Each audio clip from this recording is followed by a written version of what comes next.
On the 15th of August 1992, Dave Gant's diving adventure in search of big catfish of a Nickajack cave turned into a harrowing incident. Despite the overwhelming challenges faced by David and the rescue team at the Nickajack Lake site, the situation ended up being a miracle. What really happened that day?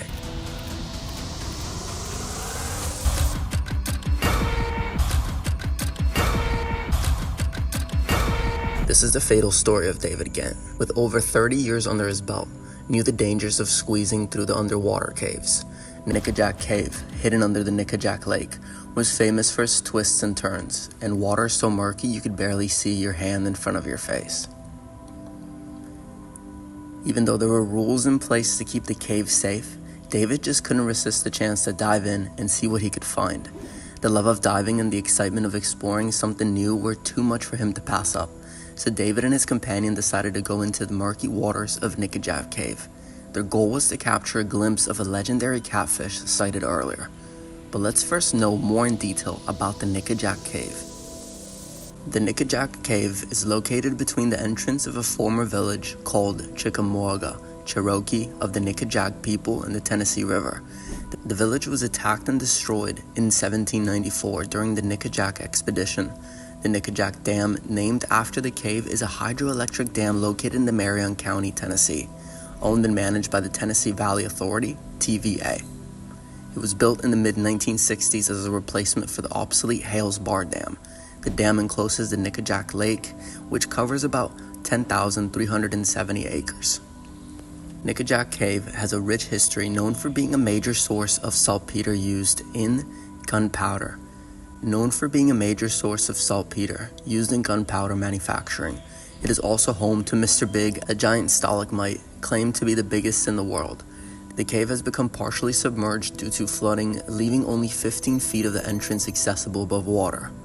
Since 1980, the Tennessee Valley Authority has managed the cave to protect the endangered Indiana bats inhabiting it. Several gates warn intruders to stay clear of the cave. Despite these restrictions, David Gant and his friend decided to explore the cave underwater, knowing it was restricted above water to protect the bats. The dive. David and his friend had received training for open water diving and had visited the cave about 3 times before. The night before their exploration, David spotted a big catfish in the cave that intrigued him, but it disappeared into the darkness. Determined to catch the fish, he planned a return trip. On the night of August 15, 1992, David and his friend arrived at the cave, knowing that the visibility in the lake's murky waters was only about 2 feet.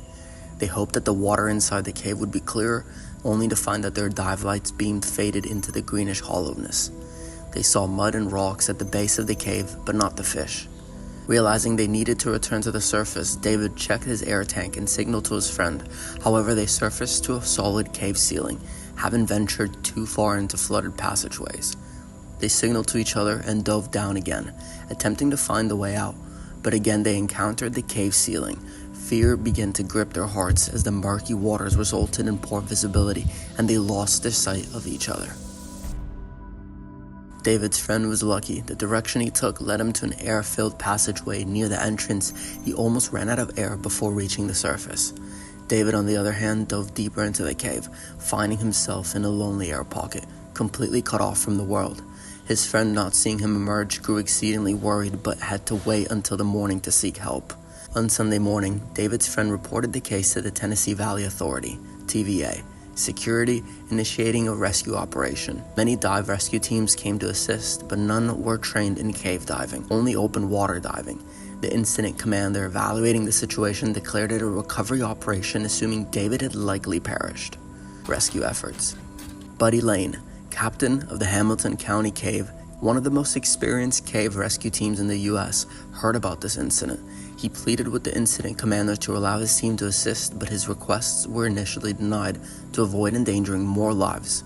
By dawn, those at the main entrance of the cave had gone about 200 feet into the cave 3 times, but found no trace of David. David's family, informed of the incident, gathered at the scene, praying for a miracle. Meanwhile, deep within the cave, Dave doubted his survival, struggling in an 8-inch air pocket with rising carbon dioxide levels, causing hypoxia, a deficiency of oxygen in the body. Mark Caldwell, a National Defense Executive with FEMA, took an interest in the rescue. Determined to ensure the rescue success, he called the TVA to lower the water level of the lake system, costing the TVA several $1,000s, but potentially aiding in David's rescue. Within an hour, the lake's water level was reduced by 14 inches. Buddy Lane and his lieutenant Dennis Curry familiarized themselves with the cave passages using a survey map from 1962, predicting the cave's flooding. They donned normal cave diving gear and proceeded into the cave. Calling out for David, they received only echoes, until miraculously, they heard a faint response from a deep passage. Finding David. David followed the sound of his rescuer's voice, Lane and Curry. He was deep underground in a part of the cave with very little air. Suddenly, bright lights filled his eyes. He was so surprised he thought for a moment they might be angels. After all, David had been lost in darkness for 17 hours. During that time, he'd imagined angels coming to save him, and he even pictured his family praying for him back home. Lane and Curry carefully led David through the twisting tunnels of the cave, all the way to a waiting boat. When he finally came out of the cave, everyone cheered. "He's alive!" They shouted. It was truly a miracle. The leader of the rescue team wrote in his report, "We found the lost person, and he's okay. Everyone's happy." The cave miracle. David somehow managed to survive what should have been a deadly situation. His friend escaped the flooded cave and alerted rescuers. Trapped underwater, David found a hidden air bubble that kept him alive for an unbelievable 17 hours. Back on land, rescuers realized that they needed a very detailed map to find David in the maze-like cave. Luckily, Lane and Curry unearthed a 30-year-old map that showed the cave perfectly. Even though there wasn't a single clue that David was still alive, the rescuers refused to give up. They convinced the authorities to lower the water level of the lake above the cave, taking a huge chance on a fate of hope. This daring rescue mission, fueled by unwavering determination, became known as the Bat Cave Miracle. In the years that followed, David became a local hero, sharing his story and crediting his miraculous survival to both faith and the incredible efforts of his rescuers. David Gant's story is a harrowing reminder of the dangers that lurk beneath the surface, but it's also a testament to the human spirit ability to endure. What if he had checked the cave map more thoroughly, or perhaps turned back when visibility dropped? Even the most seasoned explorers can face unforeseen circumstances. Did you find David Gant's story interesting? If you'd like to see more near-death adventures and explorations like this, hit that subscribe button and stay tuned for our next video.